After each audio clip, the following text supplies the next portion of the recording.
Introducing classic hits way back.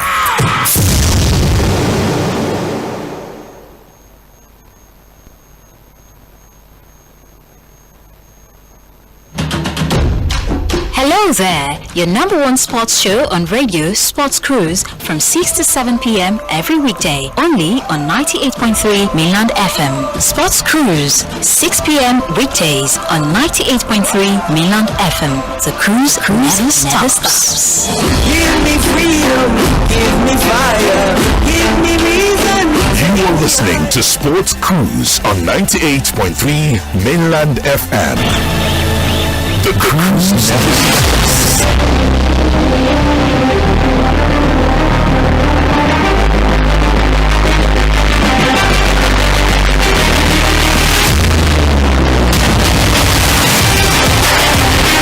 Lagos, good evening, welcome to Sports Cruise on Mainland 98.3 FM. My name is Olawale Adigun, and it's great to be here once again.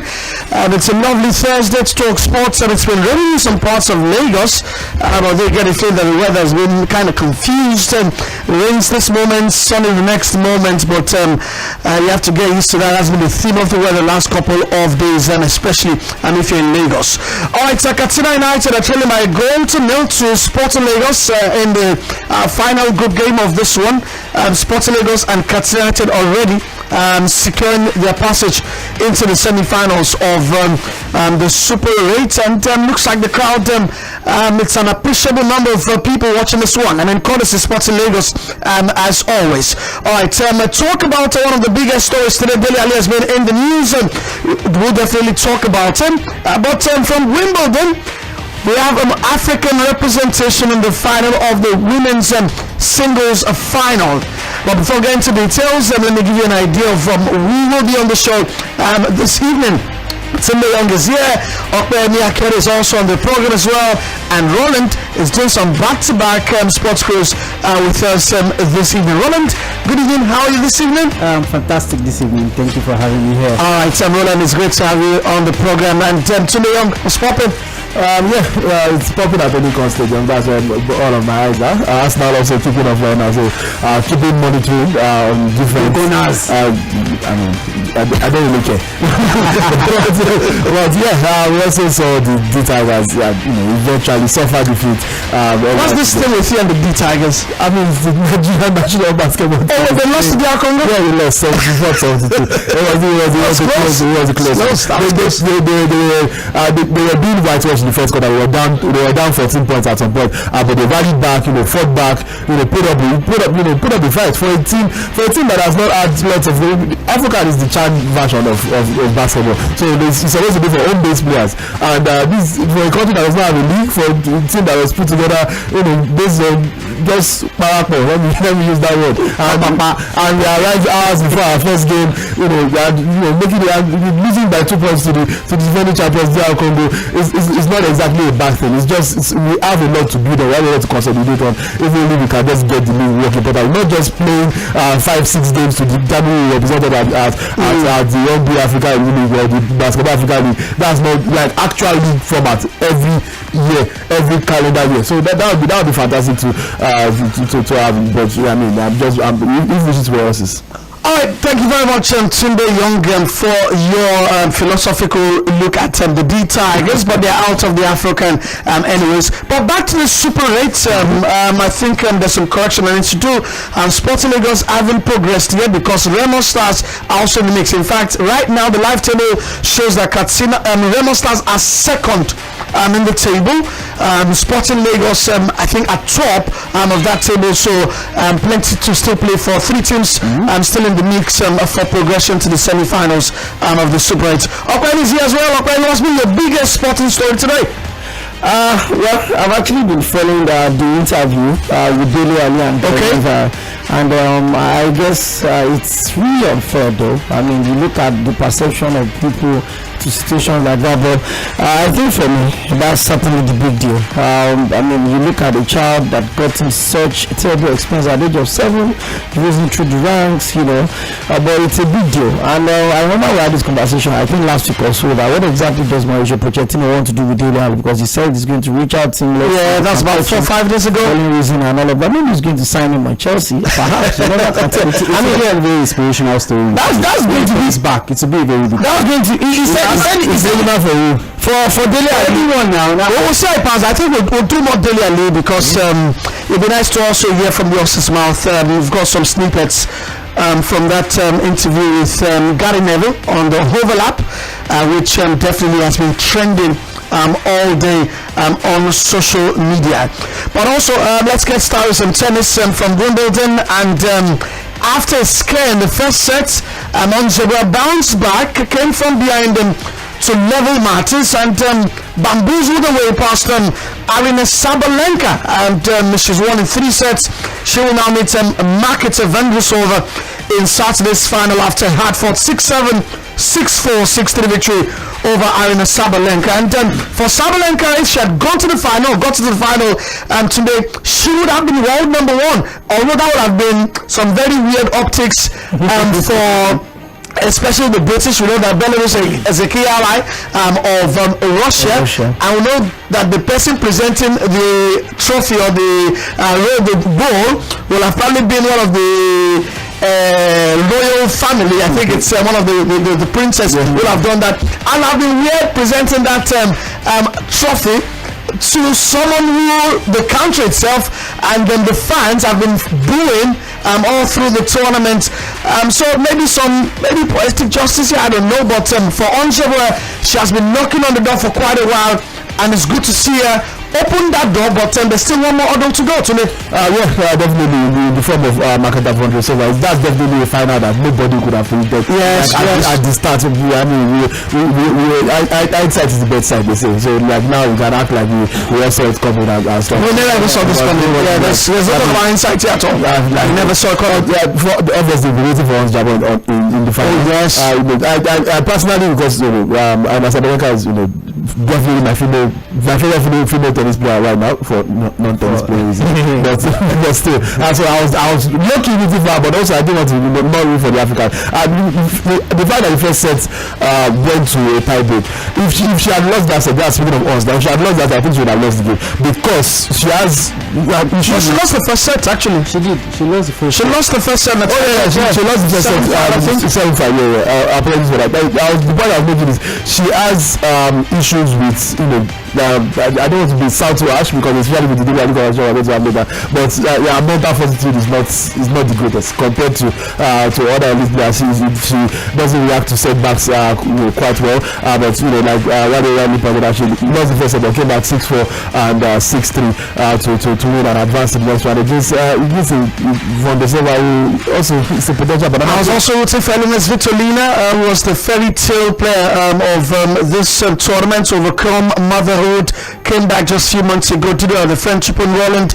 I personally I wanted Svitolina to get into the final, but Vondrousova also has been knocking on the door. She had a bad last year, didn't play for about 6 months, had a second surgery on the wrist.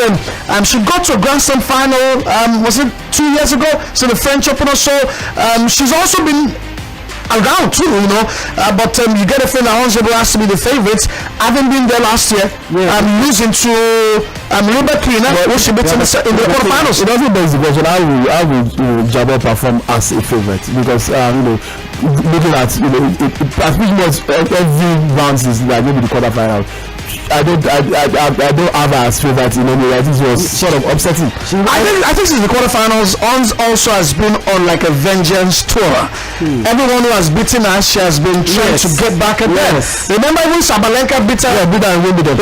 That was the only time they had faced in the Grand Slam, and of course doing research for betting purposes. I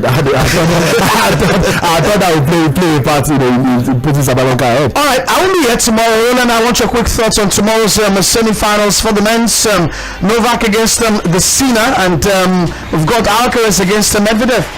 For me, I want Sina to come true. For me, it's just seeing young people doing young things, being biased. That's I want. Djokovic, that guy, he should go. It's time. He should pack his boots and he should hang his jersey and he should hang his bucket. Djokovic is not scared. Djokovic welcomes all of the challenge. Yes, he said his favorite in the interview. And I like the arrogance. And he actually said that. I love the arrogance. He showed for you. That's his favorite. And I think that Djokovic beats Sina very much easily tomorrow. Alcaraz also should see of Medvedev, although that's a very, very tricky game for the Spaniard. But I would love to see Djokovic Alcaraz again. The last time we saw in the semi-finals of the French Open, it wasn't a proper one because of the injuries that Alcaraz had. But this time around, everyone is wearing together on his feet. It should be a very, very good final. But both of them, once again, also have hurdles to climb. We have bills to pay on the show. We'll come back and it's time to get to some football. And yes, the African rode them to Canada, Mexico and USA 2026, and that plot or that route has been unveiled by CAF today, and looks like we have what my good colleagues Kelechi called the Amapiano Derby. We'll be right back for that. Don't go anywhere. So Sports Cruise on Mainland 98.3.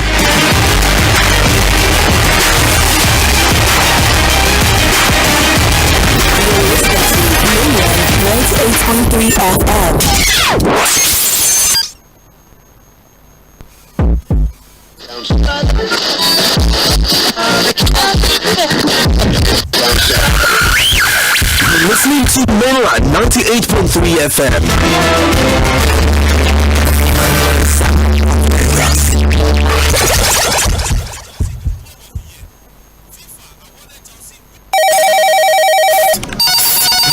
John, what's up? Check your phone. I just send you memory referral. My mama don't run that one for me since now. Me say for the 5 who I go refer, make a quick hammer my million. Hey, you two fit be one of the 12 millionaires for the Momo Refer and Win promo. To win, dial *671# to sharply open your Momo account and select option 6 to refer family and friends them. After that, make sure say them open Momo account and use and recharge airtime or data at least 100 naira. Chicken, the more people when you refer, the more you go win. If you not see out of 12 million naira every week, you fit to chop out of 25 million naira. Refer and Win promo. The more you refer, the more you win. Promo go run from June 15 till August 9, 2023. Terms and conditions dey shall. Oh yeah.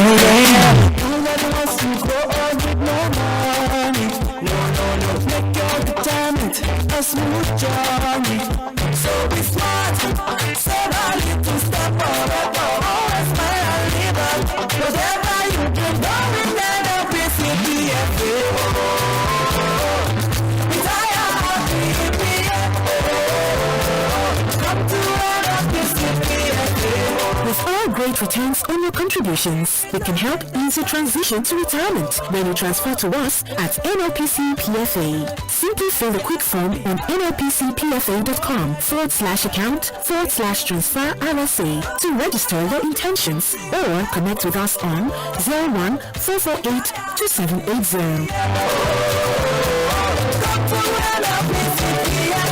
NLPC PFA, creating a brighter future for you.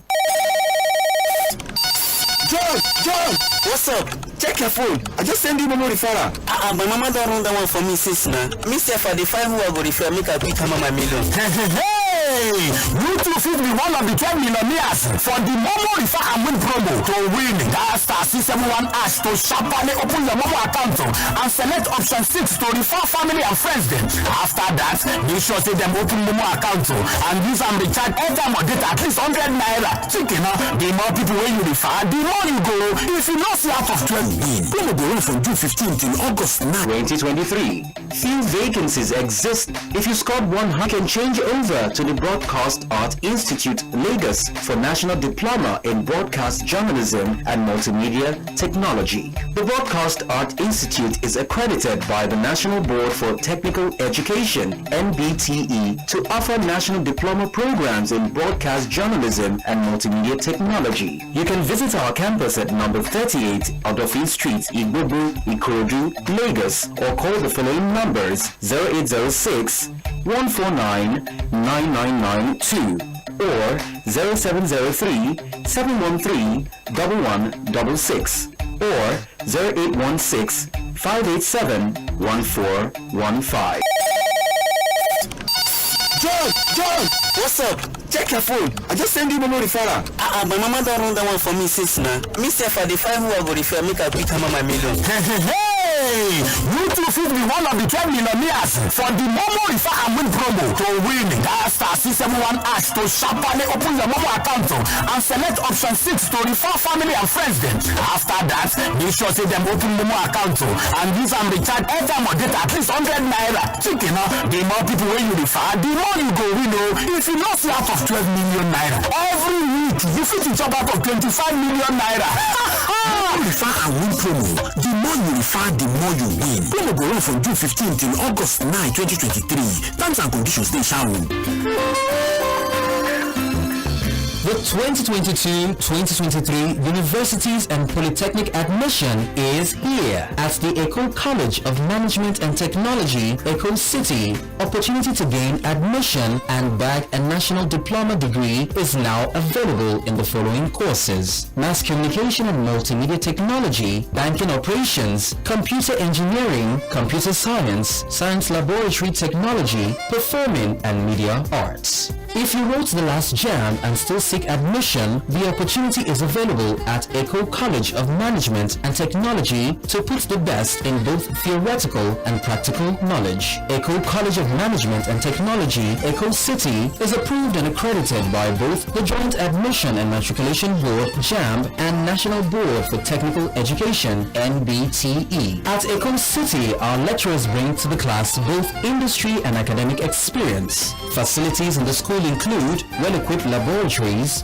modern multimedia studio, hostel, sports complex, ultra-modern library, CBT hall, beautiful classrooms and office spaces. Eko College of Management and Technology is located at plot 100 Alhaji Onilewura Street, College Bus Stop, Ikotu-Igwe, Lagos State. For inquiries, call 0812-658-0784, 0916-254-0610, or visit our website at www.ecocity.edu.ng. Eko College of Management and Technology, building industry-ready professionals.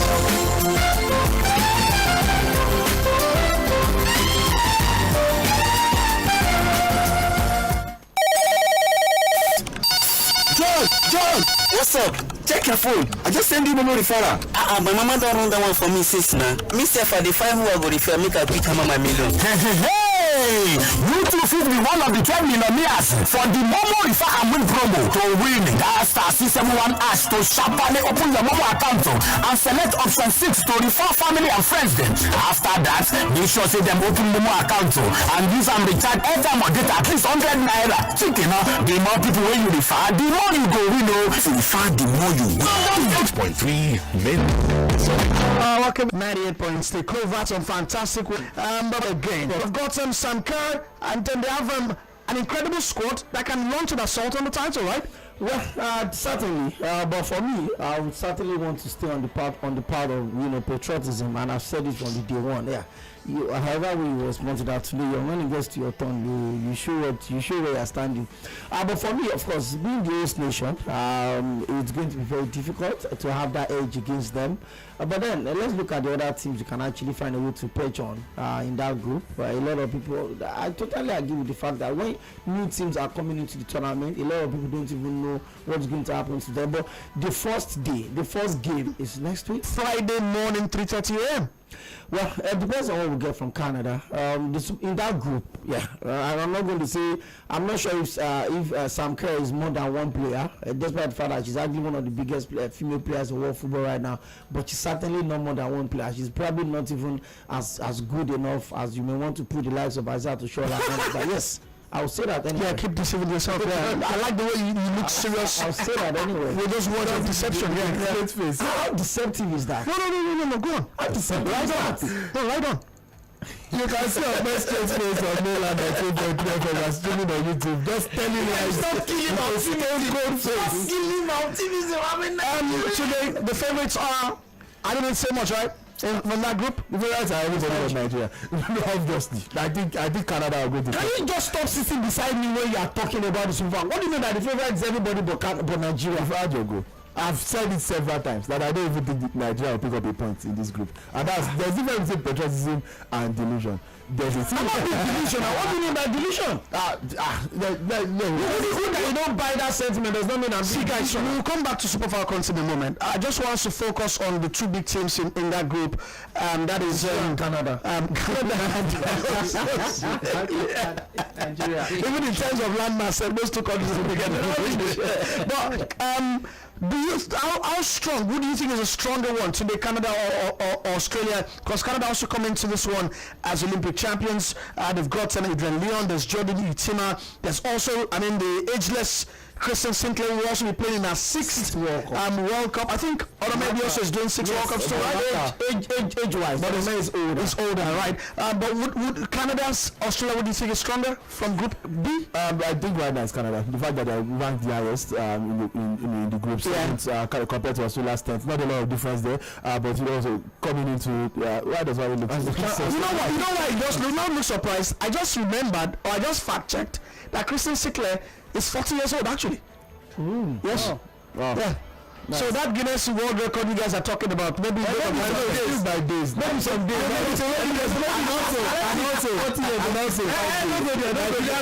Don't go there. 40 is different from Canada 40. Let us leave it like that. Of course. I think Canada just edged it, by being Olympic champions and being ranked 7th in the world. Australia too are pretty good because we are coming to this tournament on the back of 3 consecutive quarterfinal appearances in 2003, 2007, 2011. They finished round of 16 in France 4 years ago. They've been looking to better, but then you are teams that constantly know how to get out of their groups. We can't say the same for a certain team in green. So for Canada as well, a team that has also never won it, never won the World Cup, but they lost the 3rd place game in 2003, finished 4th place. That's their best finish thus far. So both of these teams obviously have pedigree in terms of so if you say history is backing them in terms of coming out of this group. All right, let's get back to the Falcons here. While Nigeria's hopes of advancing past the group stage rests on the shoulder of Asisa Oshoala. We've talked about we need more clutch moments, or we need even a bigger clutch moment from her going into the World Cup. She also has help across the forward line, and that takes me to one player who could actually break out in this tournament, and that's Gift Monday.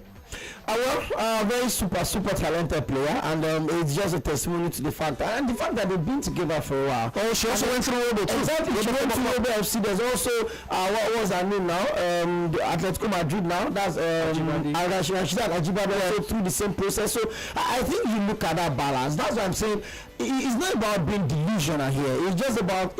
Sometimes you may think it's about petrol and all that, but you look at the balance. And when you have a team that have been together for a while, it seems that in their respective club they're not doing so so badly, and you expect them to come together at the big stage. You expect them to give you the big energy at the big stage. So it's not even about being patriotic. The way I can expect that, Asamka is going to put it on for our country is thing I expect. Ajay to show 2-time Champions League winner, highest goal scorer in the Spanish La Liga last season, despite being injured for almost 12 weeks. She still came back and still got the job done. I mean, so for me, I would certainly not think that we are really less chanced with the likes of Ajibade or Ajay to show maybe even if she's on the starting. We've got quite a lot of players that are. I think we also have a decent goalkeeper too. Decent goalkeeper department. So for me, we may just look at all of the drama, the manager's low technical ability and all of that. But going into the tournament, if you cannot shine at the big stage and you call yourself a big player, then where else do you want to shine? You have to measure yourself against the best in the world. So for me, the Super Falcons, the starting 11 is most very predictable. You can always put your money on the fact that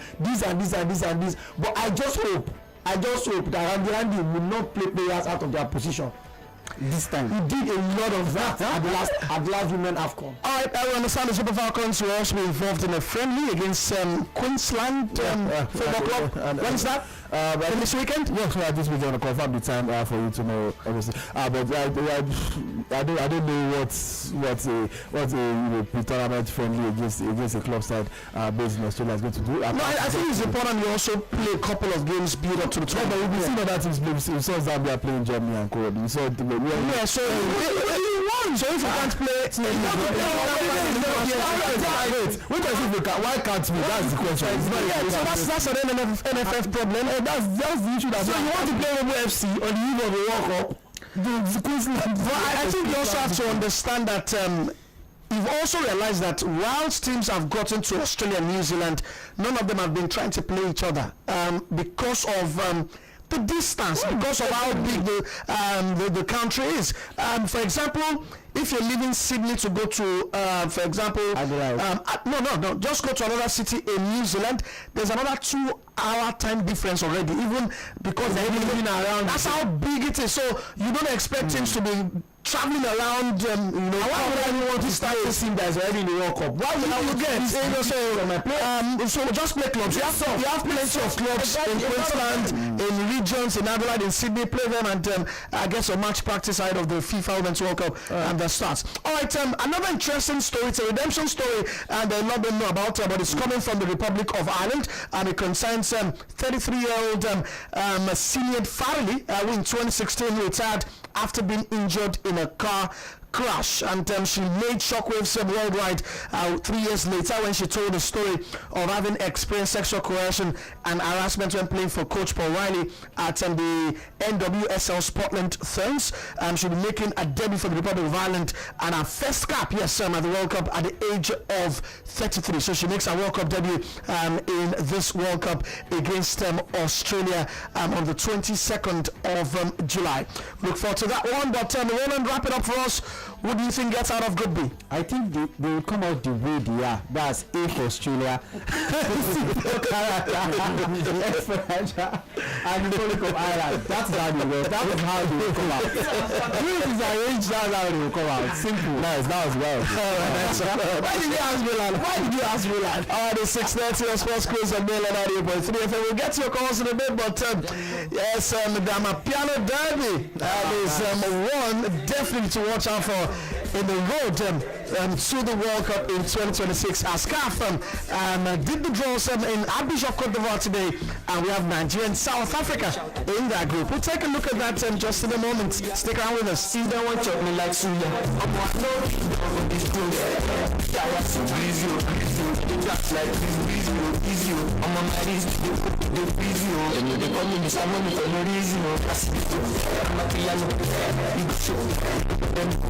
Alright, so the Amapiano Derby is in Group C, but let's start from Group A. We have 9 groups actually. Remember that this World Cup will be featuring 9 African teams. So what CAF has done is they've decided that there won't be any final playoff, there won't be any preliminary draws or whatever. The top teams from the 9 groups are heading to either Canada, Mexico, or the United States of America for the World Cup in 2026. So here is what the groups look like. Group A, there is Egypt, Burkina Faso, Guinea-Bissau, Sierra Leone, Ethiopia, and Djibouti. All right, Group B. This is a very interesting thing I'm looking at because I have to. These countries are in abbreviations. Yeah. So if you're not good with the African countries, you might struggle. In Group B, there's Senegal, who are African champions, and there's Congo, there's DR Congo, there's Mauritania, Togo, Sudan, and South Sudan. Interesting. Now to Group C, where you've got Nigeria, South Africa, Benin Republic, Zimbabwe, Rwanda, and Lesotho. In Group D, there's Cameroon, Cape Verde, Angola, Libya, Swaziland, and the MRI stands for Mauritania. No, Mauritius. I think I think that's Mauritius. Mauritania are the ones I mentioned in Group B. Yeah, Mauritius. I'm correct, right? Yeah, I've still got my African countries very much right. All right, let's move on to the other groups. And in Group E. A very interesting one here. There's Morocco, Zambia, Congo, there's Tanzania, Niger Republic, and Eritrea. Group F is Cote d'Ivoire, Gabon, Kenya, the Gambia, Burundi, and Seychelles. All right, in Group G, there's Algeria, Guinea, Uganda, Mozambique, Botswana, and Somalia. Group H has the Carthage Eagles of Tunisia. There's Equatorial Guinea, Namibia, Malawi, the Lone Star of Liberia, and please help me out with Sao Tome and Principe. And finally, Group I has got Mali, the Black Stars of Ghana, Madagascar. Help me with the other one, Central African Republic, the other one, Comoros, and Chad. Interesting. I feel like I'm this special setup. Now, let's start with the Super Eagles of Nigeria, and Ope, how tough is Group C for the Super Eagles? Big one, a very big one, and the fact that you know there's no chance for redemption is either you get it or you get out, and that means that the top 9 place teams will automatically pick the 9th slot and ticket available for Africa going into the World Cup, the first of its kind. It's a huge upgrade from the 3 we used to have to 5 to 6 now to 9. So, and of course the fact that we're going to be playing Benin Republic, our neighbor, and the national team, the handler of the Beninois now as they are called, the Squirrels, the former manager of the Super Eagles in general. So it's going to be a big one, and it's been doing really well with them recently. He certainly want to come in and prove a point, and we'd always say it over and over again. There are no minnows in African football anymore. I mean, the areas where you can actually whitewash a team and think you can just go to bed with it, right on our home turf here. We lost games that we probably would never have thought we would have lost at Super Eagles a couple of years back. So it's going to be tough. We play against South Africa. You just talked about the Amapiano derby. Just yesterday, Swan Lee started a conversation on Twitter where he gave credit to that everywhere. He said Amapiano came from Nigeria. South Africans just didn't take his stuff at all. And I really love the build-up. We talk about beat to South Africa. We talk about rice and jollof rice with Ghana. Very interesting. So it's going to be a huge call between Nigeria, South Africa. Funny enough, I'm not even rating Benin Republic in that space. I'm looking at Rwanda. Some of these, South African countries are absolutely unpredictable. You look at what they do in the COSAFA Cup. You look at how they play each other. You look at Rwanda. You look at Zimbabwe. You look at all of them. I don't even know why they had to bring in two West African countries and pictures with 4 South African countries. All right. By the way, I think Rwanda is from East Africa actually. Lesotho are from the southern part of Africa. Is from South Africa. Yeah. So that's 3 years. Certainly from South Africa. That's huge. So I think that makes our job easy in terms of traveling. The southern side of Africa, maybe they can share this. But Tunde Young, what do you make of the fact that we don't have the conventional style of qualifying anymore? Doctor was saying the other time that there's no margin for error, but you think otherwise. That maybe there's a margin for error because you still have to play about 12 games you have to play, right? Yeah, for me there's a margin for error. Actually 10 games. If you get 10 games, you play both home and away. So yes, it just gives you. If you play 10 games and you still don't qualify, you don't deserve. You don't. And you're a big team. You do not big players. It's not you're having a bad year. You cannot have a bad year. You cannot have a bad side for 10 games. I don't believe it. So yes, if in that regard, I'm happy about that. But also, I feel like the format optimized us to have the best possible representatives in terms of when it's all said and done, when all the 10 teams qualify, then they still get to play in knockout round. That you still take out the best, literally the best of the best. But now the ones who top the group because they're still going to be incredibly competitive. And like I said, the big teams have a lot more margin for error. But I don't know if it's right now. Yes, here's my problem with the Super Eagles. We have a very atrocious away from in terms of qualifiers. We don't travel well. And the theme of this qualifiers is how much scrap, how much goods, how much of the goodies you can take away from home. Because even your home is not guaranteed. You get. I mean, Ceylon have come in here and give us a scare.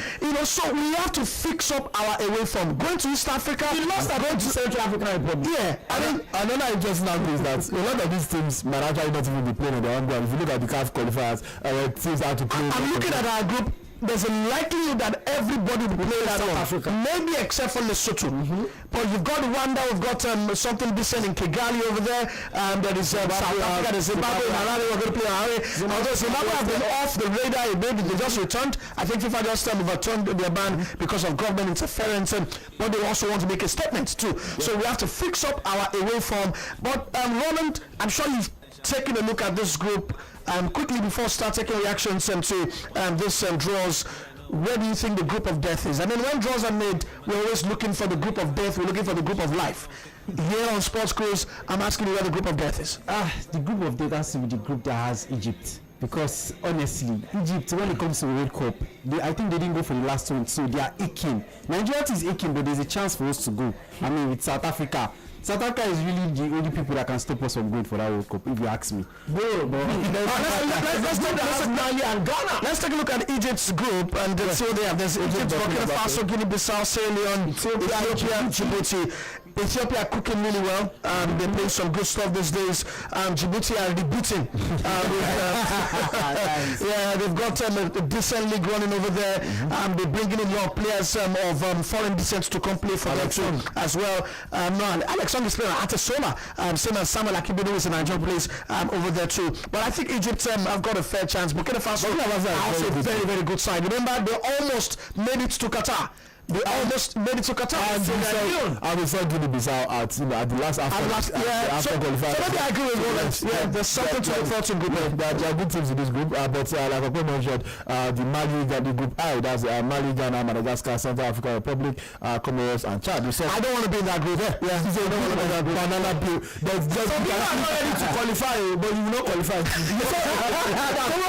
Comoros beat Ghana at the last AFCON. We saw this. Everybody defeated Super Eagles now. They are even a good team on the normal day. Whether they beat Nigeria, because Central African Republic and what's the other team in Portuguese? Madagascar? No. Guinea-Bissau? No, not. Those are the lots of teams. Maybe that was not the right. I think I was streaming the draws and I saw Emmanuel Lebo involved. It was good to see Emmanuel Lebo also back. He's went through a very, very tough period. It's good to see him once again. All right, it's full time. Katsina United have lost to Sporting Lagos, who have also progressed to the last four. There was a nice banner there that got one. That's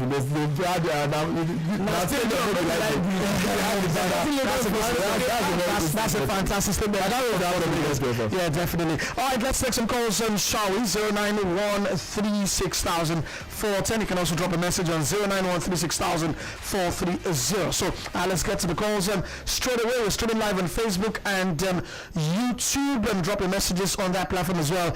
We can't wait to take your reactions to the Super Eagles being drawn in Group C. In case you're just joining, the Super Eagles have found themselves in Group C of the World Cup qualifying, and then it's Nigeria, South Africa, Benin Republic, Zimbabwe, Rwanda, and Lesotho. And the interesting subplot is that the cheaters of Benin Republic coach Gennett Raw will be going to his bitter ex. He will be coming to face his bitter ex, and Raw might also fancy his chances against a familiar team like the Super Eagles of Nigeria. Hello, caller. Hello, good evening, Olawale Adigun. George, good evening. How are you? Good evening, Opeyemi. Good evening. I'm afraid of the group we find ourselves. But it's going to be very tough for us. And as you earlier said, our waveform are always very poor. So whatever we need to do from now till then, maybe the FA is going to keep this roadside coach we are having for now. I don't know. But the better it is, better for us. And as for the Super Falcons, they are only going there to make up numbers. I don't see them doing anything. I don't know where that courage is coming from. Mr. Opeyemi. Mr. Blake, I don't know where power of Nigeria only. Alright, thank you very much, Dojaye, for your thoughts on the draws and for the World Cup qualifiers. We have our next caller joining in. Hello, welcome to Sports Cruise on Mainland 98.3. Hello, hi, good evening. How are you? Alright, Tosi, you have the floor. Go on. Well, good evening, everyone in the studio. I think that this group format again reminds of the past years. I think when we're getting qualified for the 7 and 3 World Cup, this was kind of group we had where Angola was to get. So, I mean, I think that we have experience, in this kind of format. But aside from Africa, like one of your best in studio, I don't see any of that team. But Benin Republic is worthy of them. So, I mean, they're partially inside in Africa. I think at one or two AFCONs in the past, they put the forward in North Morocco. So, if you have a good coach, maybe we should get out this guy. Our parents said, I think we should be able to just Alright, thank you very much, Tosi. And I think Zambia will test Morocco. The Morocco have found another level in their football recently. Gambia, Ivory Coast have to be very wary of the Gambia. Yeah, they have to be very wary. I think Guinea won't also be scared of the Phoenix of Algeria as well. Tunisia will not score plenty of goals, but they always find a way to qualify. So one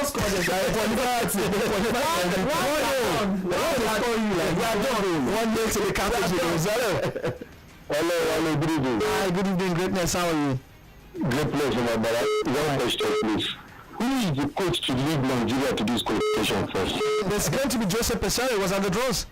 Secondly, Nigeria will not qualify. They went to the draw. Nigeria will not qualify. They should change coach too, because the leader I'm seeing is very tough. Beating South Africa, beating Zambia, beating Benin. This coach will not be. I watched Zambia the last international break. These guys are playing football, very fit, and this football in Nigeria is really gone.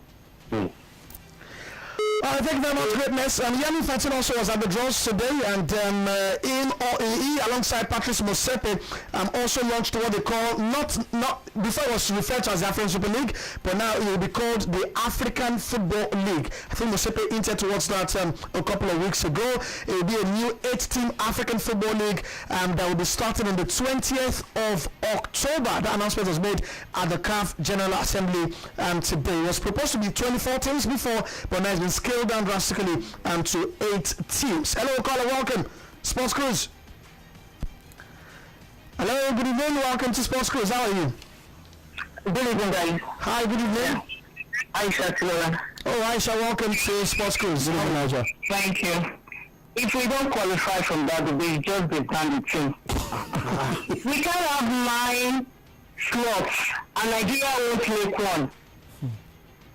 So if we don't qualify from that, we just be bad. So I don't care whether it's Pesaro that will be in charge or whether it's Akinyode judge. We should qualify. I was really hoping that they won't play out with Ghana, and my prayer came true. Because if Ghana had been there, we have been scared. Yes, I think South Africa will be a tough nut for us to crack, but we should qualify. We've got the talent.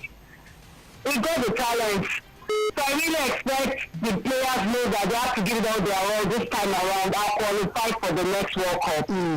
Thank you guys. And okay, please stop deceiving us. So Super Falcon is not going there to do anything. Don't deceive us. Thank you very much for being frank and being very, very much honest. But hey, we believe in miracles, don't we? We do. Hello, good evening, welcome to Sports Quiz. How are you? Hello, okay, I think that call has gone by. We will take another one. But I've got some Daily Ali coming up in a bit with 15 minutes left on the show. Hello, good evening, welcome to Sports Quiz.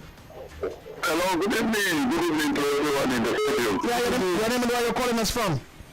My name is Peter. I'm calling from Iju. All right, Peter, go on. Okay, I believe this group, though it looks a little bit tough, is a good thing for the Nigerian team because with these 12 matches, at the end of it, you have to present a team that is solid, that understands itself, just as the group of 96 to 2002. That is what Nigeria needs because the football needs to be revived. We don't have to look for a group that is cheap and then we go and flop at the World Cup. That's what I can say.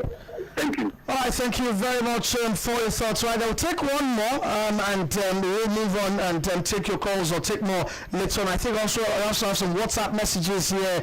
Don't let us neglect some of those WhatsApp messages. And this one is from, okay, good evening, Opeyemi. Okay, thank you very much. I think this is not for sports cruise. Hello, caller. Hello, welcome. Hi, good evening. Hello, your name and where you're calling from? Can you get closer to your phone? You're sounding very faint. All right, Daniel, go on. Daniel. Oh, Daniel, okay. I want update on Man City transfer. All right. You want update on Man City transfer? All right. Those updates we shall get. Same as yesterday, Daniel. Nothing is happening. They literally have the best team in England. I don't know which update. Nothing happening. They signed Kovacic. They signed Kovacic. They are in talks for Badly. Still nothing progress. If there are updates, we will give to you. All right. So that's our city correspondent. Before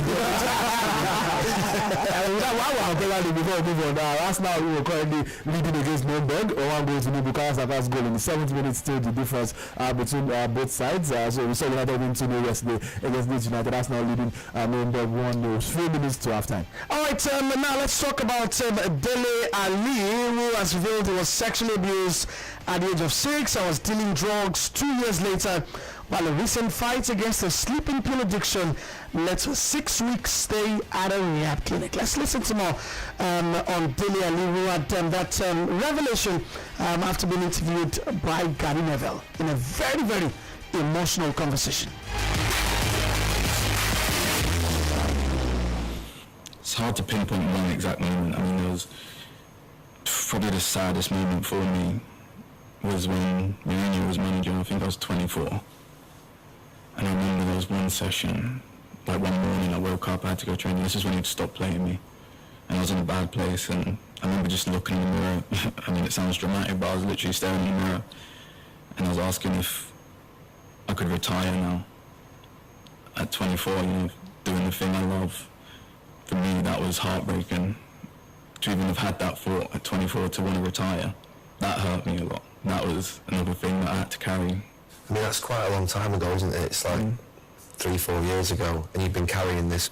Obviously, you talked about the sleeping pills, but were you also drinking quite heavily as well in that period? I mean, that period, yeah, I was partying a lot. I was having a lot of parties, just... I mean, because it's been suggested that you were going off the rails, basically. That you've seen the tabloid headlines, haven't you, in that period? Yeah. That you were going out partying and obviously other things. The reality of what they say is not the reality. I think they was calling me a party boy and all this before, I was doing any of this. So I think people's perception of me was a lot different to the reality of what I was living. And then it got to a point where that happened and I was in a bad place.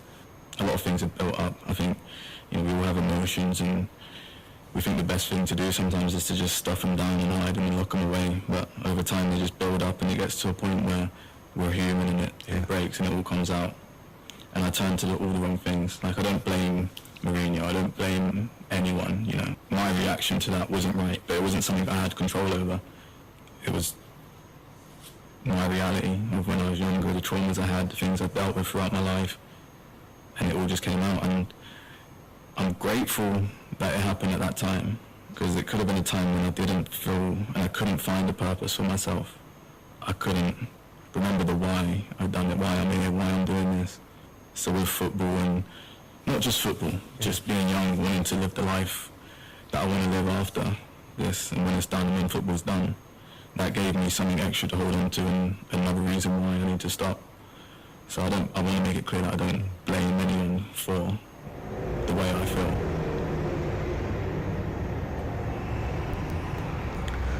Ladies and gentlemen, I was Daniel talking to Gary Neville in a very emotional conversation. Lasted 45 minutes, so we just had to cut our snippets for you to listen. You can enjoy the rest on YouTube.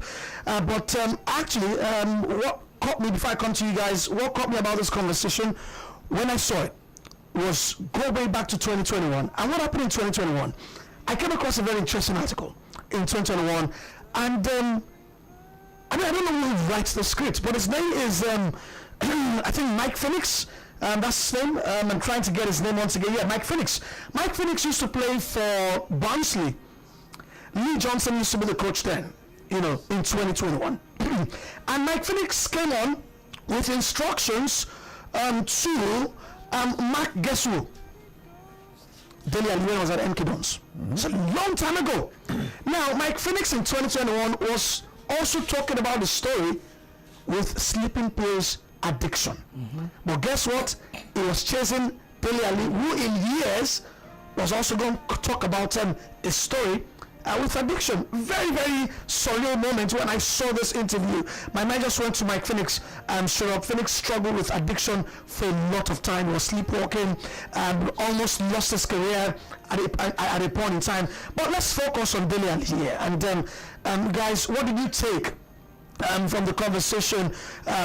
He's gotten plenty of love and support from social media. Pochettino, who spoke about him 4 days ago, maybe knew this was coming, I don't know, has offered support on social media. Harry Kane, basically his former sports teammates have come out to give him plenty of support from the sporting world. There's been support coming through for Dele Alli. But what were your takeaways from the very interesting interview and emotional? Everyone that understood where Dele Alli was coming in from, and it was supposed to be the next big deal after sliced bread. He broke into the big stage. He got his big levels under Mauricio Pochettino at Tottenham. Before he got the mega deal. He was arguably flying for both national team and went to the World Cup. It was exceptional.